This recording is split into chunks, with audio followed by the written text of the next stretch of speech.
చిన్న చిన్న కుండల్లో చేస్తాము. తర్వాత అది క్వాలిటీ ఇవ్వటం వల్ల ప్రతి ఒక్కళ్ళు అడగటం వల్ల దాన్ని మళ్ళీ రీప్లేస్ చేయటం వల్ల ఎక్కువ క్వాంటిటీలో చేయవలసి వచ్చింది. దాని గురించి ఇది ఎక్కువ పాపులర్ అయింది ఇప్పుడు దాకా. ఇంకా వేరే ఐటమ్స్ ఏమి ఉండవు, ఓన్లీ వన్ ఐటమ్, ఓన్లీ లోకకుండా బాదంగి అన్నది ఒకే ఐటమ్ ఉంటుంది. అది సైజుని బట్టి 50 రూపీస్ నుంచి 5000 వరకు ఉంటుంది. లేదు కస్టమర్లు ఎవరైనా మళ్ళీ రిప్లేస్ చేసి వాళ్ళకి న్యూగా కావాలి, చిన్న కుండలు కావాలి, చిన్న ప్రజలు కావాలన్నా కూడా చేసేస్తారు. తక్కువ లిమిటెడ్గా ఇస్తారు. అది కూడా హెవీగా మీరు అడిగినట్టు 2000, 5000 ఇవ్వలేము. ఓన్లీ 1000 లోపు 1 వీక్ బ్యాక్ అయితే నేను సప్లై చేయగలను. మామూలు బాదంగిరి అయితే దీన్ని మనకి లిక్విడ్ టైప్ ఉంటుంది. ఈ బాదంగిరి అయినప్పటికీ తినేటట్టు వస్తుంది. Ice cream type. Ice cream అంటే మళ్ళీ కెమికల్స్ లేకపోతుంది కాబట్టి అది తినేటట్టు మాత్రం వస్తుంది. కుండలోనే బాయిల్ అవుతుంది. 6 అవర్స్ ప్రతి కుండ 6 అవర్స్ బాయిల్ అవుతుంది.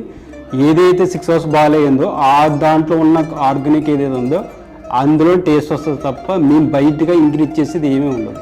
బయట నుంచి తెచ్చుకుని మళ్ళీ దాంట్లో కెమికల్స్ కానీ ఎసెన్స్ కానీ ఏమీ కలపం. ఇందులో కలిపి కూడా ఓన్లీ బాదం పప్పు వచ్చి పాలు, నెక్స్ట్ మనకి డ్రై ఫ్రూట్స్ మిక్సరు, జీడిపప్పులు ఇది మాత్రమే ఉంటాయి. ఇది మేకింగ్ మనకి ప్రతి కుండా 6 అవర్స్ బాయిల్ అయిన తర్వాత దాన్ని తీసుకెళ్ళి మళ్ళీ 8 అవర్స్ జీప్లో పెట్టి 6 అవర్స్ బాయిల్ ఇంకేమేం కాదు, ఎసెన్స్ కానీ ఏమీ యాడ్ ఉండదు. అందులో లిక్విడ్ అవన్నీ పోసిన తర్వాత 6 అవర్స్ బాయిల్ అవుతుంది. బాయిల్ అయిన తర్వాత మళ్ళీ డీప్లో ఒక 8 అవర్స్ పెడతాం. 8 అవర్స్ పెడడం వల్ల అది గడ్డేసి ఉంటుంది. మీరు ఎక్కడికైనా పార్సల్ తీసుకెళ్లాలన్నా ఒక 24 అవర్స్ ఈజీగా ఉంటుంది. మీరు ఎటువంటి ఫ్రిడ్జ్లు లేకుండా ఓన్లీ థర్మోకోల్ బాక్స్లో మీరు ఎక్కడికైనా తీసుకెళ్ళవచ్చు.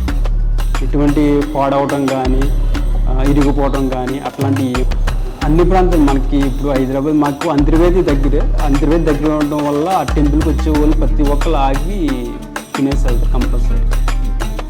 ఇదేంటి చాలామంది టేస్ట్ పర్పస్ మాకు చెప్పడం తప్ప మేము ఎప్పుడు ఎవరికి చెప్పలేదు.